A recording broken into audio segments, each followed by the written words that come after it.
बच्चों, आज इतिहास के पाठ 9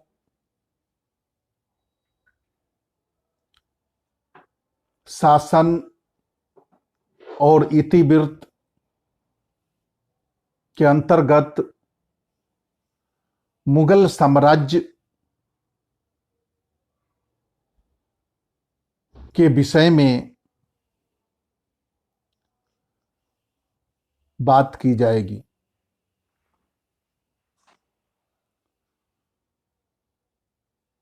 इस पाठ के अंतर्गत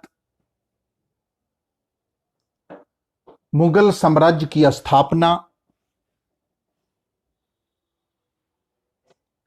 और इतिवृत्त पर चर्चा करेंगे।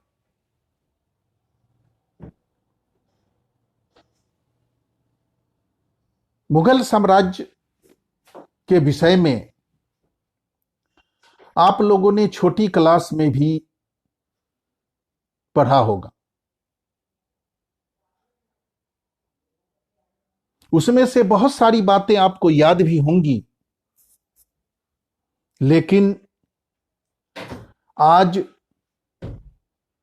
मुगल साम्राज्य की स्थापना और उससे संबंधित विषयों पर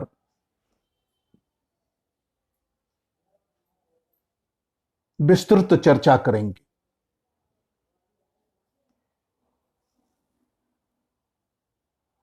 मैंने पहले भी बताया है कि इतिहास के अध्ययन में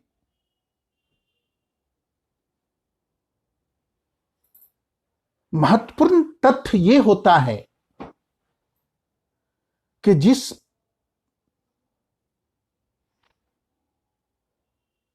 पाठ को आप पढ़ रहे हैं वो पाठ किस स्थान और किस काल से संबंधित है, ये बातें आपके दिमाग में स्पष्ट रूप से जाहिर होनी चाहिए।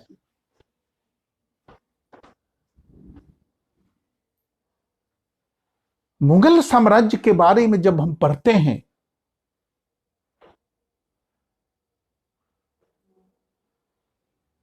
तो आज से हम 500 वर्ष पूर्व के घटनाक्रम को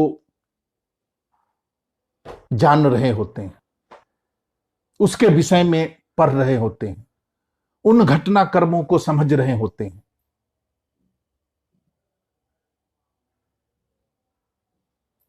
मुगल वंश की स्थापना 16वीं शताब्दी में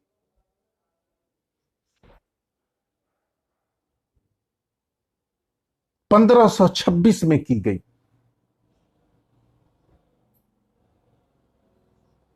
और मुगल वंश के स्थापना का श्रेय मुगल शासक के प्रथम शासक जहीरुद्दीन बाबर को जाता है।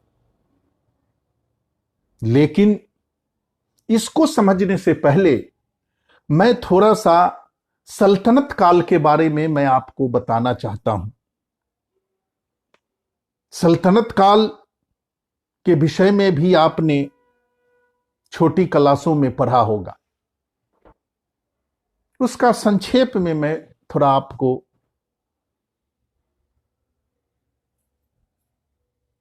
विवरण देना चाहता हूं।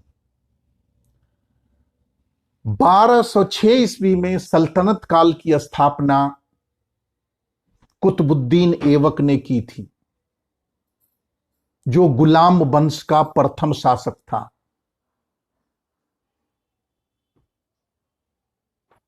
और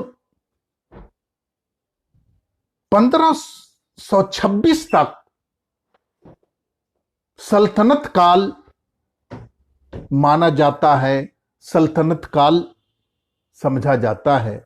और इस सल्तनत काल में विभिन्न वंशों का शासन रहा है। तो 1206 में गुलाम वंश का प्रथम शासक कुतुबुद्दीन ऐबक,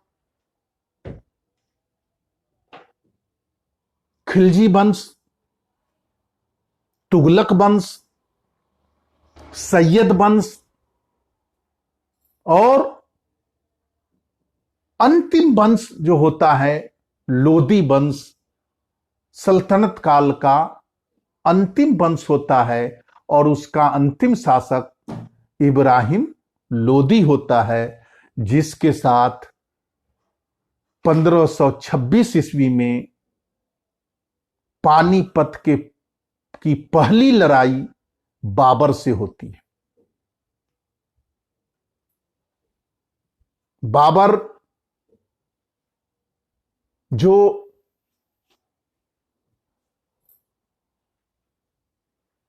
मध्य एशिया में अफगान फरगना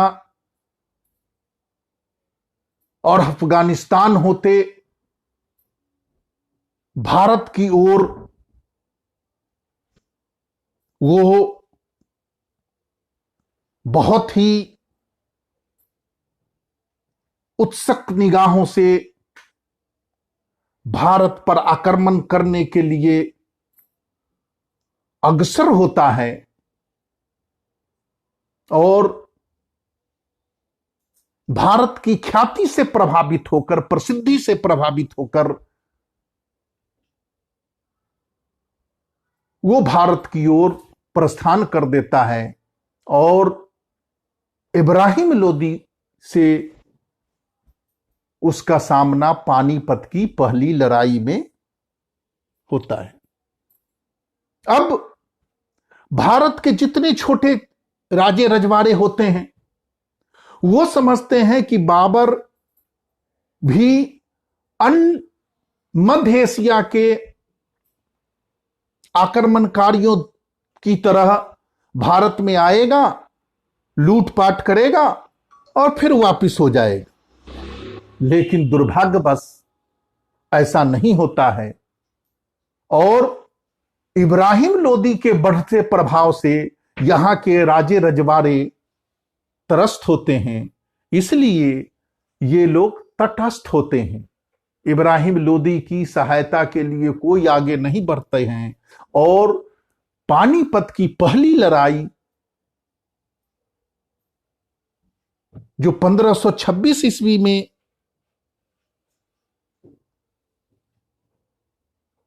हुई थी उसमें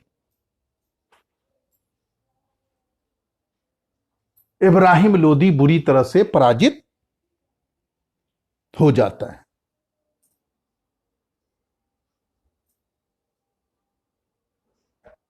अप्रैल ये 1526 है।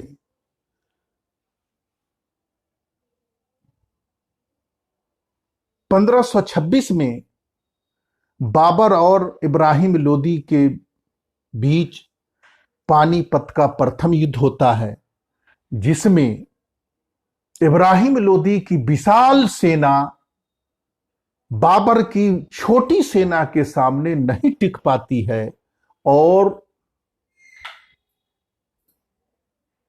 इब्राहिम लोदी परास्त हो जाते हैं। इब्राहिम लोदी की सेना के बारे में कहा जाता है इनकी सेनाओं की संख्या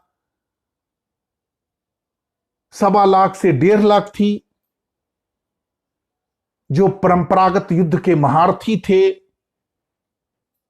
हाथी और घोड़ों से सुसज्जित सेना थी और उसके विपरीत बाबर की सेना सिर्फ 20 से 25 हजार थी, जो बहुत उत्साहित थी। बाबर ने अपने सैनिकों को पूर्ण रूपेण प्रशिक्षित कर रखा था और उसके पराक्रम के सामने इब्राहिम लोदी की विशालकाय सेना नहीं टिक पाती है और बाबर के युद्ध करने का भी तरीका नया होता है।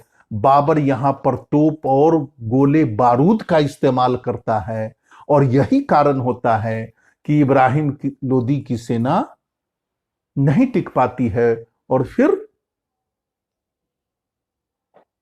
पराजित होकर बाबर से लोदी वंश का सल्तनत काल का अंत हो जाता है और दिल्ली में मुगल वंश का प्रथम शासक आसीन हो जाता है। बाबर अपने आप को यहां का शासक घोषित कर देता है। बाबर को यहां का शासक घोषित करते ही यहां के जितने राजे रजवाड़े होते हैं उनके कान खड़े हो जाते हैं, खासकर राजपूत घरानों के। वो तो समझते थे कि बाबर लूटपाट मचाकर चला जाएगा, लेकिन ऐसा होता नहीं है। तो जितने राजे रजवाड़े होते हैं वो संयुक्त सेना बनाकर अपने आप को सुसंगठित करके बाबर के खिलाफ संयुक्त मोर्चा बनाकर बाबर को खदेड़ने के लिए, भगाने के लिए, युद्ध के लिए तैयार होते हैं। और ये युद्ध होता है पानीपत के लड़ाई के 1 साल के बाद, मार्च 1527 में खनवा का युद्ध, जिसमें इन भारतीय राजे रजवाड़ों के संयुक्त सेनाएं भी परास्त हो जाती है। बाबर इस युद्ध में भी विजयी होता है। फिर अगले वर्ष चंदेरी का युद्ध होता है।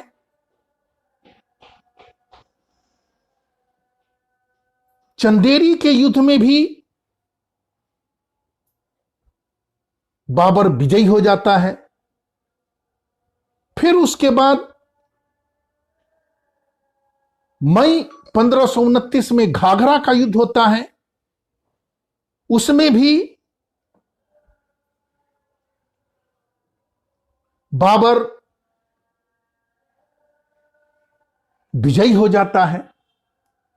इस घटना के बाद बाबर को चुनौती देने वाला कोई भी शासक नहीं होता है और भारत पर मुगल वंश की स्थापना हो जाती है और बाबर अजय बन जाता है। अब उसको चुनौती देने वाला कोई भी शासक नहीं होता है। इसीलिए बाबर का योगदान मुगल वंश की स्थापना में बहुत महत्वपूर्ण होता है और बहुत मजबूती से वो यहां पर शासन करना शुरू कर देता है और उसको चुनौती देने वाला भारत में कोई नहीं होता है। लेकिन दुर्भाग्यवश अगले वर्ष 1530 में वो बुरी तरह बीमार पड़ता है और उसकी मृत्यु हो जाती है। उसके मरणोपरांत बाबर का लड़का पुत्र हुमायूं भारत का शासक बनता है।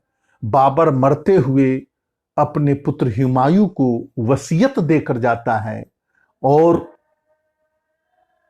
बताता है कि वो अपने भाइयों के साथ न्याय बरतेगा। बाबर के बीमारी के बारे में भी कई इतिहासकारों ने अलग अलग विवरण दिया है।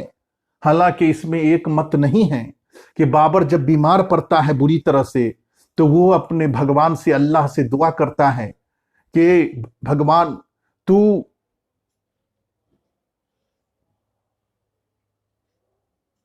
मुझे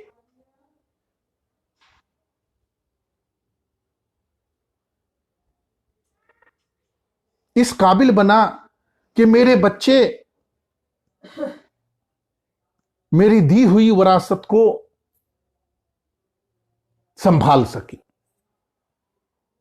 और कहा जाता है कि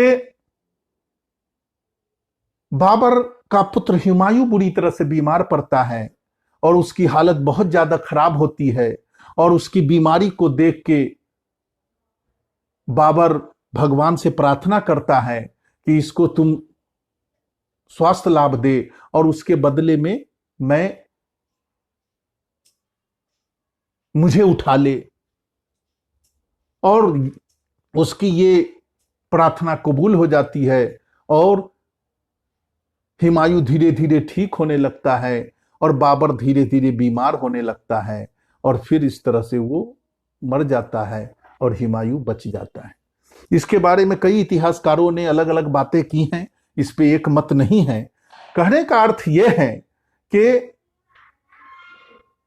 बाबर के बाद हुमायूं जब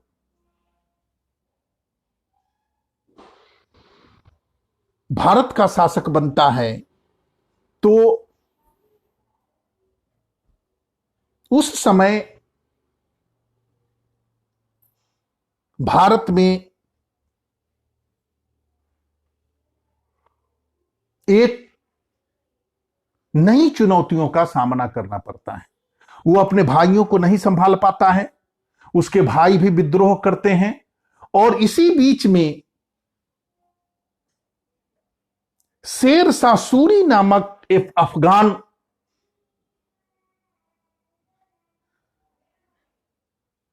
हुमायूं को चुनौती देता है, और उसकी चुनौती को वो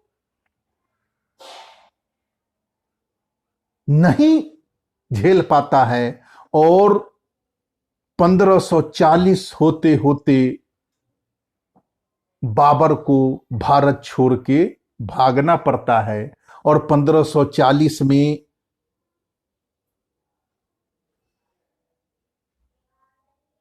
बाबर भाग के ईरान, अफगानिस्तान होते हुए वहां के शासक के शरण में चला जाता है, और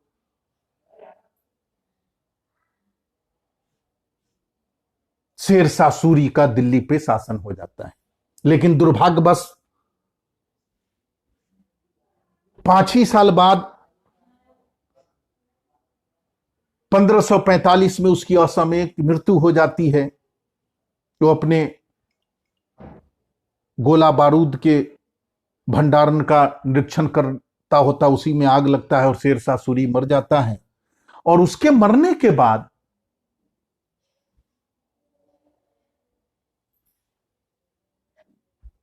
उसके उत्तराधिकारियों में, उसके पुत्रों में यह क्षमता नहीं होती है कि शेर शाह सूरी के साम्राज्य को आगे बढ़ा सके। और हुमायूं जो शेर शाह सूरी से पराजित होकर भागता है, वो अपनी शक्ति को संगठित करता है और ईरान और अन्य शासकों की मदद से भारत पे उसकी निगाह होती है। जब उसको मालूम होता है कि भारत के शासक कमजोर पड़ने लगे हैं, तो वो 1555 में फिर भारत पे हमला कर देता है, और सिकंदर सूरी को पराजित करके वो फिर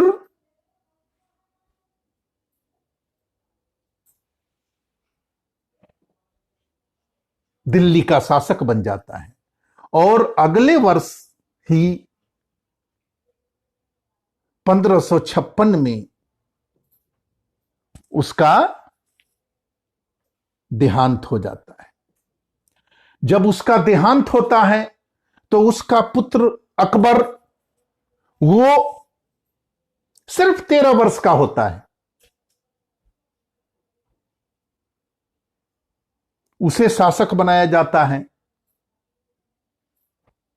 और 1556 से लेकर 1605 तक अकबर का शासन होता है। अकबर को बहुत महान माना जाता है भारतीय इतिहास में। अकबर द ग्रेट, उसकी नीतियों के कारण उसको भारत के महान सम्राटों में उसकी गिनती होती है, इसीलिए अकबर महान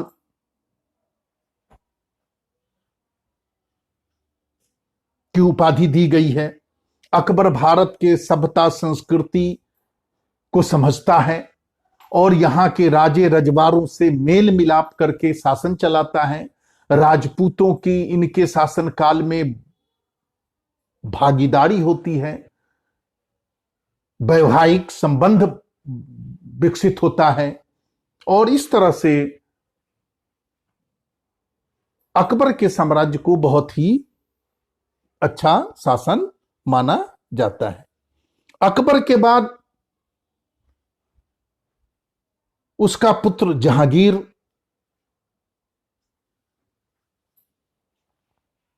शासक बनता है। जहांगीर के शासन काल में नूरजहां जो उसकी पत्नी होती है उसकी भूमिका बहुत महत्वपूर्ण होती है।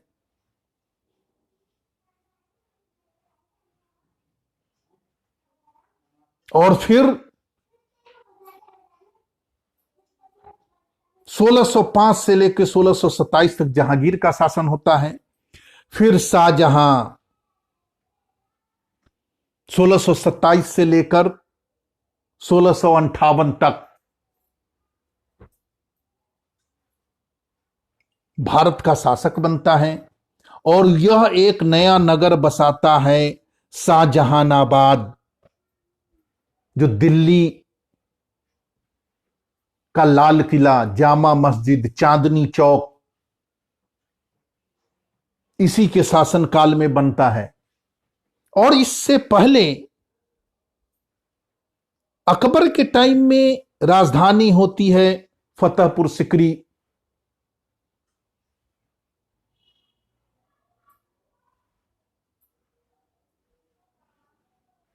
जहांगीर शासन करते हैं आगरा से और फिर शाहजहां आगरा से 1640 के आसपास में शाहजहानाबाद नगर बसाते हैं दिल्ली में। लाल किला, जामा मस्जिद का निर्माण करते हैं, चांदनी चौक का। और फिर 1658 तक इनका शासन होता है और 1658 से लेकर 1707 तक औरंगजेब का शासन होता है। औरंगजेब अपने पिता शाहजहां को बंदी बना देता है। अपने भाइयों से युद्ध करके वो शासन पे आसीन होता है और फिर यह मुगल साम्राज्य को बहुत विस्तार करता है और इस तरह से औरंगजेब के शासनकाल में मुगल साम्राज्य बहुत दूर तक फैल जाता है। और मुगल साम्राज्य का जो अंतिम शासक, मान लो औरंगजेब 1707 में मरता है, तो उसके बाद उसका कोई भी ऐसा उत्तराधिकारी नहीं होता है जो मुगल साम्राज्य को संभाल सके। जो औरंगजेब ने विस्तार किया था मुगल साम्राज्य को, वो धीरे धीरे कमजोर पड़ने लगता है और वहां के राजे रजवाड़े अपने आप को स्वतंत्र कर देते हैं। और अंतिम शासक बहादुर शाह जफर, जो 1857 में अंग्रेजों के साथ युद्ध करता हुआ, अंग्रेज उसे बंदी बना लेते हैं और उसे रंगून भेज दिया जाता है, वहीं वो मर जाता है। अब आप आइए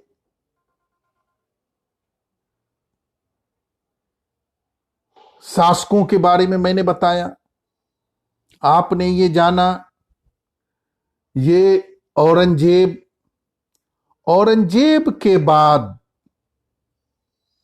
1707 के बाद 1857 तक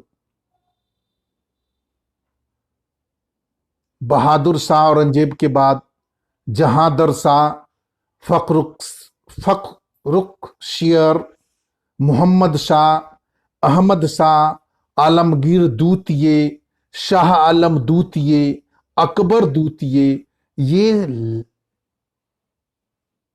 मुगल वंश के शासक रहे हैं। इनका क्षेत्र दिल्ली के आसपास रहा है और कोई भी शासक भारतीय इतिहास में अपना नाम नहीं दर्ज करा पाए हैं। और अंतिम होता है ये बहादुर शाह जफर, जब 1757 के बाद अंग्रेज आ जाते हैं और धीरे धीरे भारत को अपने अधीन कर रहे होते हैं और 1857 में विद्रोह होता है जिसका नेतृत्व ये बहादुर शाह जफर करते हैं। अंग्रेज इसे बंदी बना लेते हैं, इनके सामने इनके पुत्रों को मार दिया जाता है और इसे रंगून जेल में भेज दिया जाता है।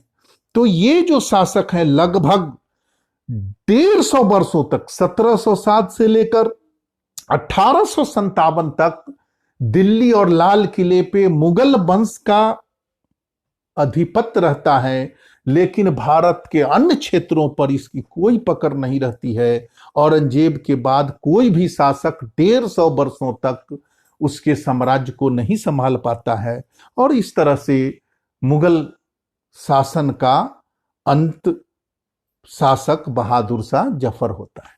तो इसमें ये सिलसिलेवार आप समझ सकते हैं कि मुगल वंश के प्रथम संस्थापक शासक कौन थे? बाबर, हुमायूं, अकबर, जहांगीर, शाहजहां, औरंगजेब। और इसको समझना जरूरी है। मुगल वंश को समझने के लिए उनके उत्तराधिकारियों को जानना जरूरी है, और इसको अगर आप ध्यान से पढ़ेंगे तो आप समझेंगे। तो इनका नाम कालक्रम खंड मैंने बताया है, ये समझ में आएगा। अब हम चर्चा करते हैं जो आपको मैंने पहले बताया, मुगल साम्राज्य के इतिवृत्त के बारे में। इतिवृत्त किसे कहते हैं? इतिवृत्त से क्या तात्पर्य है, यह जानना जरूरी है। जो ये घटनाक्रम, जो वृत्तांत, जो शासकों का सिलसिलेवार, जहां पर यह वृत्तांत मिलता है, उसी को हम इतिवृत्त कहते हैं। वो कहां मिलेगा? किताबों में मिलेगा।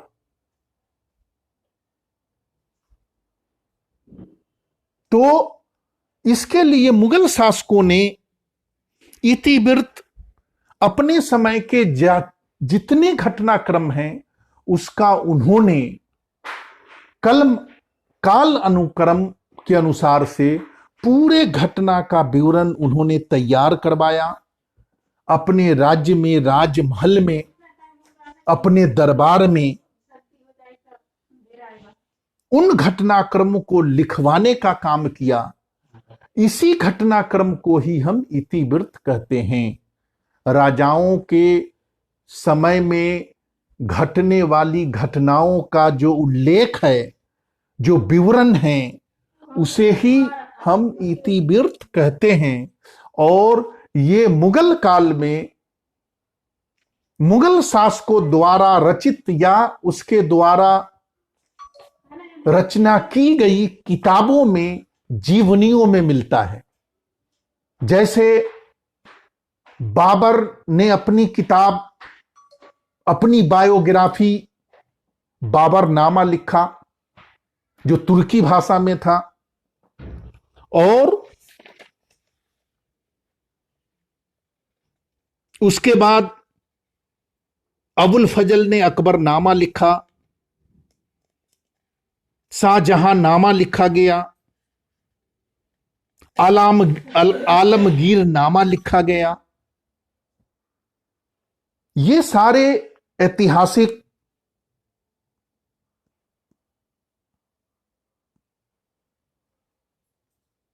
बायोग्राफी है, जिसमें उस समय के सारे घटनाक्रम का उल्लेख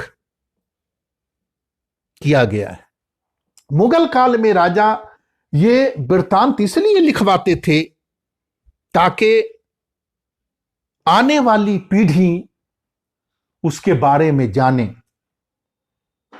और इसमें युद्ध से लेके प्रशासनिक, सामाजिक, सांस्कृतिक सारे घटनाक्रम का उल्लेख इस इतिवृत्त में मिलता था।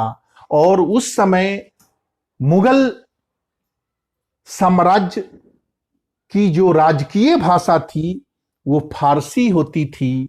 इसीलिए ये किताबें राजकीय भाषा में लिखी गई और उसे संरक्षित किया गया। इसके लिखने का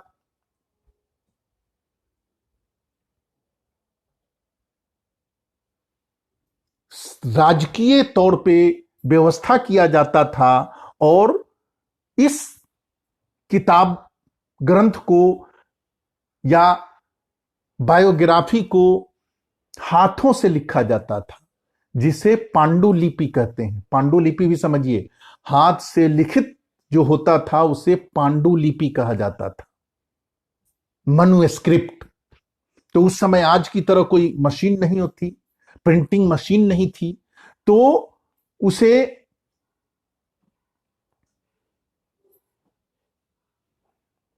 हाथ से लिखा जाता था। तो इसमें बहुत सारे लोगों का योगदान होता था। अबुल फजल ने अकबरनामा लिखा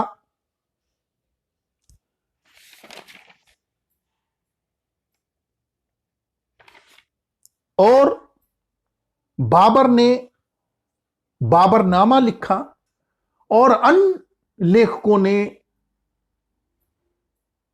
बहुत सारी किताबें लिखी।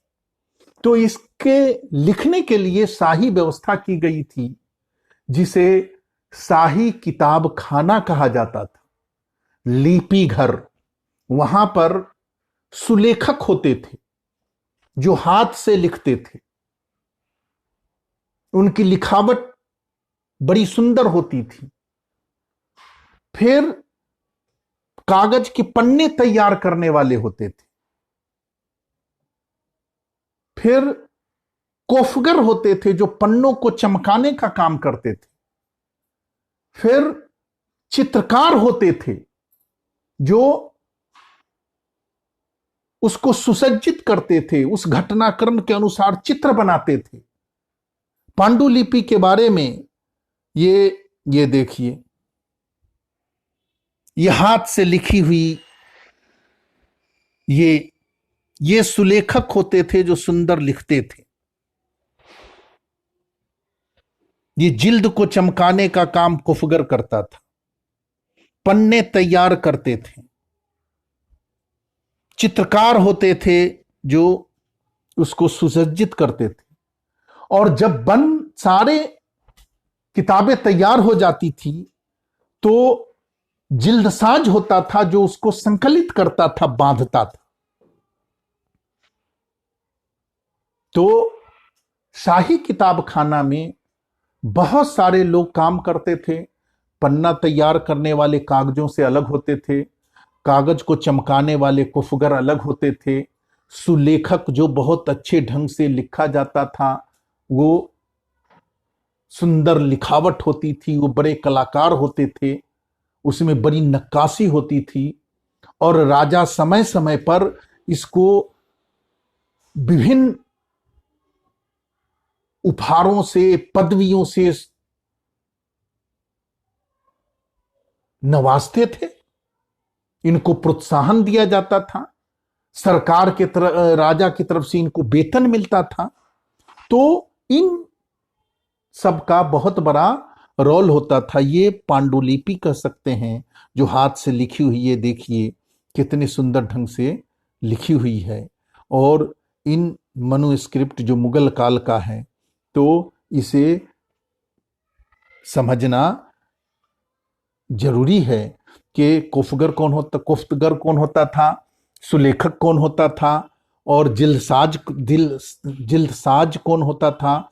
यह सब लोग मिलकर ये शाही किताब खाने में इन पांडुलिपियों को तैयार करते थे।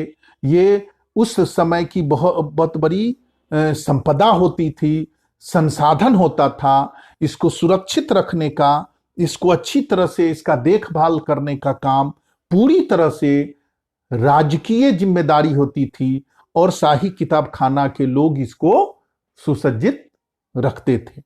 तो इस तरह से आप लोगों ने आज मुगल काल की स्थापना, इतिवृत्त और पांडुलिपि के बारे में जाना, जो मुगल काल के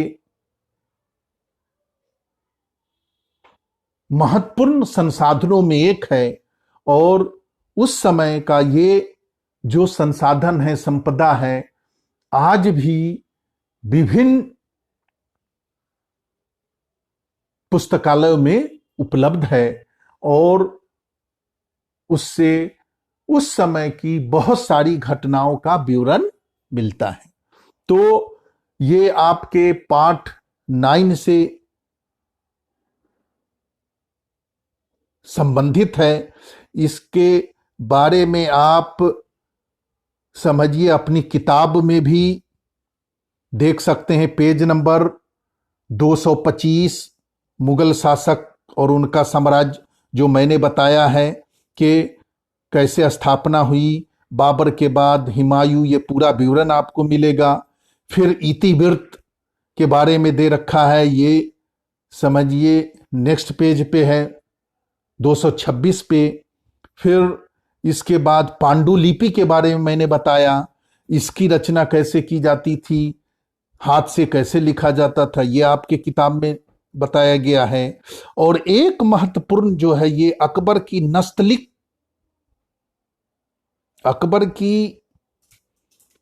नस्तलिक शैली अकबर की बहुत ही महत्वपूर्ण थी। और ये एक शकरकंडे के पेन कलम से लिखा जाता था। और कश्मीर के एक मोहम्मद हुसैन 1575 से की घटना है उसने यानी जरीन कलम के खिताब से नवाजा था। तो ये नस्तलिक शैली जो उस समय लिखी जाती थी, ये बहुत महत्वपूर्ण है। अकबर की नस्तलिक शैली यानी शकरकंदी के पेन से कलम बनाया जाता था और इंक में डुबोकर लिखा जाता था, ये महत्वपूर्ण है। तो आप अपने ओरिजिनल बुक में जाएंगे तो आप इसको पेज नंबर 225, 26, 27, 28 में आप इसको अगर एक बार पढ़ लेते हैं तो मुगल साम्राज्य की स्थापना और इतिवृत्त पांडुलिपि के बारे में जान सकेंगे। और इससे संबंधित सवाल आते ही हैं, तो एक बार किताब को पढ़िए और इससे ज़्यादा से ज़्यादा समझने की कोशिश कीजिए। बहुत बहुत धन्यवाद।